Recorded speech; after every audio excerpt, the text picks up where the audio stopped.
We're back. We're sorry that we've been gone for a couple days. We haven't held to our promise to do a video every day. Brain injury kicked our butts.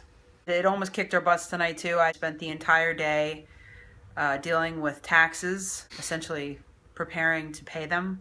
Patrick was really good all day long, super quiet, let me work. I was a cranky pants McGee. We got the perfect topic for a video tonight because something Patrick said to me, which blew my mind. When Patrick sustained his traumatic brain injury on November 8th, 2013, he went into a coma for 11 days. And while he was in the coma, he was in what they call a vegetative state. Vegetative state is when a person's cerebral function is damaged to the point where they're non-responsive.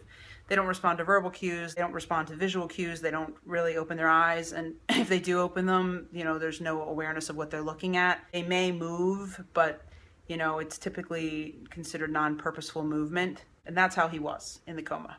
After that, they progress hopefully to what's considered minimally conscious state. The difference between a vegetative state and a minimally conscious state is that in a minimally conscious state, you will see some interaction with the world around them. They may have some purposeful movement. They may respond to some commands. Patrick did progress into a minimally conscious state within a few weeks of his accident, and then, as we say in the brain injury world, woke up more and more and more as the weeks progressed. When Patrick was in the coma, the nurses and doctors told me that he couldn't hear me or understand anything I was saying. I didn't like hearing certain people come into the hospital room and say things about his prognosis.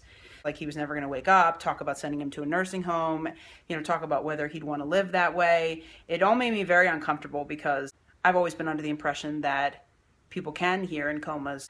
So today I came home and I don't even know how we got on the topic, but he said, "Didn't you sing me a song? I remember that."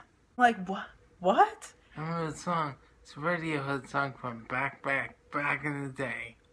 Essentially, he says to me, "Didn't you sing me a song when I was in the hospital? I remember that." A little bit of history here. Patrick and I, when we were kids, we bonded over a Radiohead song called The Pyramid Song. It's kind of like our song. So when Patrick got hurt, I would get real close to his ear and I would sing that song over and over and over again. The nurses used to say that his blood pressure would fall when I would sing it to him. As I remember, she was like on my right side. Okay, this is the part that's crazy. I was on his right side when I would sing it because I remember being next to the machines that were always beeping and scaring me half to death. It scared me. I just completely freaked out. It's amazing.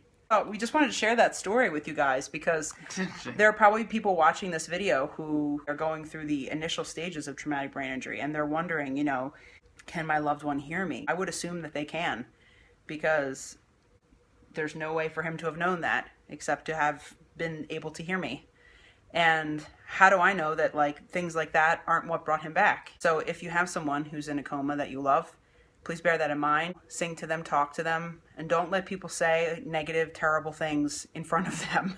You don't want to find out, 16 months later that they heard you say, he's never going to wake up, we should put him in a nursing home. Sometimes we hear, doctors and nurses saying things like that.